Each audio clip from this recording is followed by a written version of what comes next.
તો કેરળમાં ચોમાસાની દસ્તક સામે આવી છે। ગુજરાતમાં પણ તેની અસર જોવા મળી છે। ગુજરાતના દરિયાકાંઠે તેજ પવન ફૂંકાવાનું શરૂ થયું છે। સુરતના દરિયાકાંઠે ભારે પવન ફૂંકાવાની શરૂઆત થઈ છે। દરિયામાં ઊંચા મોજા પણ ઉછળી રહ્યા છે। કેરળમાં ચોમાસાની જે દસ્તક થઈ છે અને બાદ તેની અસર હવે સુરતમાં પણ જોવા મળી। ગુજરાતના દરિયાકાંઠે પણ પવન ફૂંકાવાનું શરૂ થયું। આ દ્રશ્યો સામે આવી રહ્યા છે। દરિયામાં ઊંચા મોજા ઉછળતા પણ જોવા મળ્યા।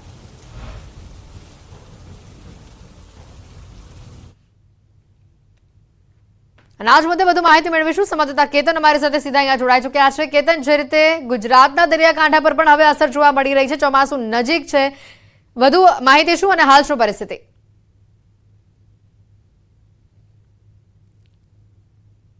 વાત કરું તો આજે દક્ષિણ ગુજરાત અને ખાસ કરીને દરિયાકાંઠાનો જે વિસ્તાર છે, ડુમસ, નવસારી, તિથલ, વલસાડ અને દમણ સહિતના વિસ્તારની અંદર જે દરિયાકાંઠાના વિસ્તારમાં ભારે પવન ફૂંકાવાની શક્યતાઓ શરૂ થઈ છે। ભારે પવન ફૂંકાઈ રહ્યો છે। તો બીજી તરફ ખાસ કરીને જે ભેજવાળા વાતાવરણને 40 કિલોમીટર ઝડપે પવન ફૂંકાઈ રહ્યો છે અંદાજિત, એ પ્રમાણે હવામાન ખાતે આગાહી કરી હતી। અને ચોમાસું જેમ નજીક આવી રહ્યું છે તેમ દરિયાકાંઠે પવન પણ વધારે ફૂંકાઈ રહ્યો છે। અને ખાસ કરીને હાલ વેકેશનનો પણ માહોલ હોય અને ડુમસના દરિયાકાંઠે સહેલાણીઓ પણ ઉમટી રહ્યા છે। દ્રશ્યની અંદર જોઈ શકો છો કે આ ડુમસના દરિયાકાંઠે હાલ આ પ્રવાસીઓ પણ વધુ દેખાઈ રહ્યા છે। અને ખાસ કરીને વરસાદ ચોમાસું નજીક હોય જે અંતર્ગત દરિયાઈ ભેજવાળા પવનોનું પણ પ્રમાણ વધુ જોવા મળી રહ્યું છે। અને ચોક્કસપણે કહી શકાય એમ છે કે હાલ આજે 30 થી 40 કિલોમીટરની હવામાન ખાતાની આગાહીના પગલે હાલ આ પવન ફૂંકાઈ રહ્યા છે। અને શહેરી વિસ્તારની અંદર પણ 20 થી 25 કિલોમીટરની ઝડપે પવન ફૂંકાઈ રહ્યા છે, એવું હવામાન ખાતાનું ચોક્કસ આગાહી મુજબ જાણવા મળી રહ્યું છે। બિલકુલ કેતન, ચોક્કસથી કહી શકાય કે હવામાન વિભાગ દ્વારા પણ જે રીતે આગાહી કરવામાં આવી છે 15 જૂનની આસપાસ ગુજરાતમાં ચોમાસું વિધિવત રીતે દસ્તક દઈ દેશે, એની અસર જે અત્યારે જોવા મળી રહી છે। ખાસ કરીને સુરતમાં ગરમીનો પારો અત્યારે ક્યાં પહોંચ્યો છે અને જો વરસાદના દિવસો નજીક છે તો તંત્ર તરફથી આગોતરું કોઈ આયોજન કરવામાં આવ્યું છે? જે ચોક્કસ વાત કરું તો હાલ જે આજે સુરતની અંદર ગરમીનો પારો 35 થી 37 ડિગ્રી જેવું તાપમાન બતાવી રહ્યું છે।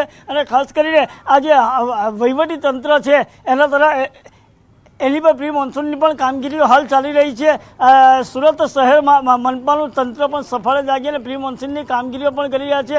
અને ખાસ કરીને આ જે ચોમાસું નજીક છે જે અંતર્ગત પવનની ઝડપ પણ વધી રહી છે અને ભેજવાળું વાતાવરણ પણ હાલ દેખાઈ રહ્યું છે। વાદળછાયું વાતાવરણ પણ જોવા મળી રહ્યું છે। કેતન, આભાર માહિતી બદલ।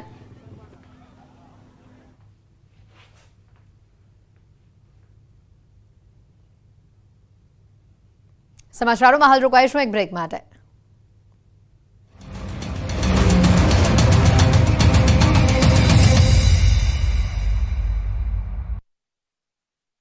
આ બાજુ ગોંડલમાં આરોપી રાહુલ રાઠોડના ઘરે પોલીસે તપાસ કરી। પોલીસની ટીમ રાહુલ રાઠોડના ઘરે પહોંચી। આરોપી રાહુલને સાથે રાખી ઘરે તપાસ કરવામાં આવી રહી છે।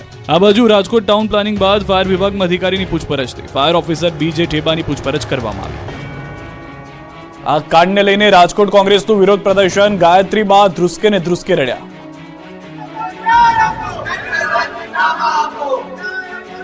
રાજકોટ ટીઆરપી ગેમ ઝોન અગ્નિકાંડ મામલે કોંગ્રેસ આક્રમક મૂડમાં જોવા મળી રહી છે। કોંગ્રેસ દ્વારા કલેક્ટર કચેરી ખાતે વિરોધ પ્રદર્શન કરવામાં આવ્યું। વિરોધ પ્રદર્શન બાદ કોંગ્રેસના આગેવાનો દ્વારા સૂત્રોચ્ચાર કરી કલેક્ટરને આવેદનપત્ર આપવામાં આવ્યું। સાથે જ આરોપીઓ સામે સખત કાર્યવાહીની માંગ પણ કરવામાં આવી।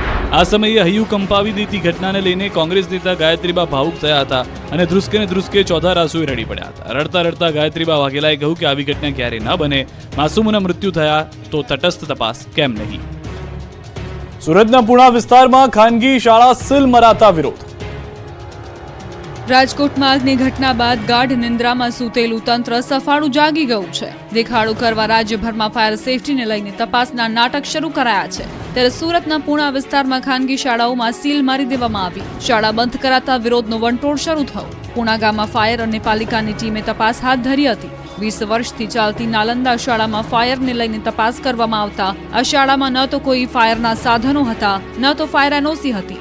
છતાં ગેરકાયદે 20 વર્ષથી બિલ્ડિંગ ધમધમી રહ્યું હતું, જેથી શાળાને સીલ કરાતા ખાનગી શાળા મંડળ સંચાલન સમિતિ દ્વારા વિરોધ કરવામાં આવ્યો. સમિતિ દ્વારા ફાયરની એનઓસી હોવા છતાં બિલ્ડિંગ ગેરકાયદેસર બતાવી સીલ કરાઈ હોવાના આક્ષેપ કરાઈ રહ્યા છે. જ્યાં સુધી તમામ શાળાના સીલ નહીં ખુલે ત્યાં સુધી અન્ય શાળાઓ પણ બંધ રાખીને વિરોધ કરવાની ચીમકી અપાઈ. ગુજરાતીઓને ગરમીથી રાહત મળી છે. હવે ગુજરાતીઓ ગરમી માટે નહીં, આંધી, વંટોળ અને વરસાદ માટે થઈ જજો તૈયાર. ગુજરાતમાં ચોમાસાનું કાઉન્ટડાઉન શરૂ થઈ ગયું છે. પ્રી મોન્સૂન એક્ટિવિટી શરૂ થઈ ગઈ છે. એટલે ગુજરાતમાં 2-3 દિવસથી ગરમીથી રાહત મળી રહી છે અને પવનની દિશા પણ બદલાઈ ગઈ છે. હવે ગુજરાતમાં 3 દિવસ સુધી આંધી વંટોળ જોવા મળશે. 3 દિવસ સુધી 4 જિલ્લામાં ભારે પવન ફૂંકાશે. ગુજરાતના 4 જિલ્લામાં આંધી વંટોળની આગાહી હવામાન વિભાગે કરી છે. હવામાન વિભાગના કહેવા પ્રમાણે કચ્છ, બનાસકાંઠા, પાટણ, સુરેન્દ્રનગરમાં આંધી વંટોળને કારણે વિઝિબિલિટી ઘટી શકે છે. સમગ્ર ગુજરાતમાં 3 દિવસ સુધી તેજ પવન ફૂંકાઈ શકે. પવનની ગતિ પ્રતિ કલાક 25 થી 30 કિલોમીટરની હોઈ શકે, જે દરિયામાં તેજ પવન પણ ફૂંકાઈ શકે. 4 દિવસ સુધી માછીમારોને દરિયો ન ખેડવા તાકીદ. દરિયામાં પવનની ગતિ 65 કિલોમીટરની ઝડપ સુધી થઈ શકે. આ કારણે ગુજરાતમાં ગરમી ઘટી શકે છે. બુધવારે અમદાવાદમાં 44.1 ડિગ્રી તાપમાન નોંધાયું. 24 કલાકમાં 43 ડિગ્રી તાપમાન રહી શકે. ગાંધીનગરમાં 43.3 ડિગ્રી તાપમાન નોંધાયું. 24 કલાકમાં 43 ડિગ્રી તાપમાન રહી શકે. ગેમ ઝોનમાં લાગેલી આગ દુર્ઘટનામાં એક બાદ એક આરોપીની ધરપકડ થઈ રહી છે. ત્યારે હવે મોટા મગરમચ્છનો વારો છે. હવે આ ઘટનામાં આઈપીએસ, આઈએએસની પૂછપરછ કરવામાં આવશે. આ નિર્ણય ગાંધીનગર ખાતે એસઆઈટીના સભ્યો સાથે ગૃહ રાજ્યમંત્રીની સમીક્ષા બેઠકમાં થયો છે. બધા આઈએએસ અને આઈપીએસ અધિકારીને બોલાવીને પૂછપરછ માટેની સૂચના ગૃહમંત્રીએ આપી છે. કોઈ પણ હોય તે તમામની પૂછપરછ કરવામાં આવશે. 1-2 દિવસમાં જ તમામ અધિકારીઓને બોલાવવામાં આવશે અને ઇન્ટ્રોગેશન કરવામાં આવશે. બેઠક બાદ મીડિયા સાથે વાત કરતા એસઆઈટીના વડા સુભાષ ત્રિવેદીએ જણાવ્યું કે આ ઘટનામાં લોકોના જીવ ગયા છે. તેમને ન્યાય આપવા માટે જે એસઆઈટીની રચના કરી છે તેની તપાસનું રિવ્યૂ કરવામાં આવી રહ્યું છે.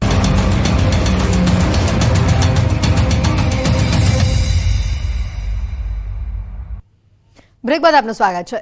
રાજકોટ ઘટનાના પગલે સુરત ગ્રામ્ય પોલીસ અને બારડોલી ફાયર વિભાગ એક્શન મોડમાં આવ્યું છે. બારડોલીના 3 ગેમ ઝોનના સંચાલકો સામે ગુનો દાખલ કરાયો છે. હાલ બારડોલી મામલતદાર દ્વારા 5 જેટલી ટીમો બનાવવામાં આવી છે.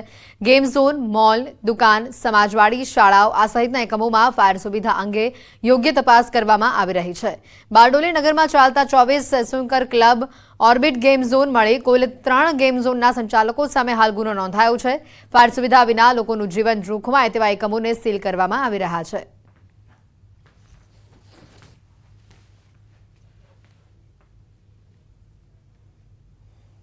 Showroom, shopping mall, coaching institute, tuition class, શાળા, કોલેજો, હોસ્પિટલો, સમાજવાડી, પેટ્રોલ પંપ, સિનેમાગૃહો અને મનોરંજનના સ્થળો ઉપર તપાસ કરી અને વિગતો મેળવવા 5 ટીમની રચના કરવામાં આવેલ છે.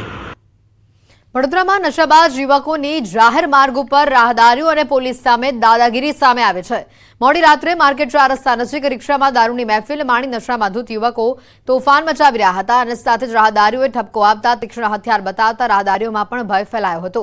ભારે હોબાળો થતા પોલીસે ઘટના સ્થળે પહોંચી નશાબાજોની અટકાયત કરી હતી. પોલીસે નશાબાજોની અટકાયત કરી. આ ઘટનાના દ્રશ્યો પણ સામે આવ્યા. જોઈ શકાય છે નશામાં ધૂત લોકો રિક્ષામાં મહેફિલ માણી રહ્યા હતા. નશાબાજ યુવકોની પોલીસ સામે દાદાગીરી અને રાહદારીઓને પણ તેઓ તીક્ષ્ણ હથિયાર બતાવતા નજરે પડ્યા હતા.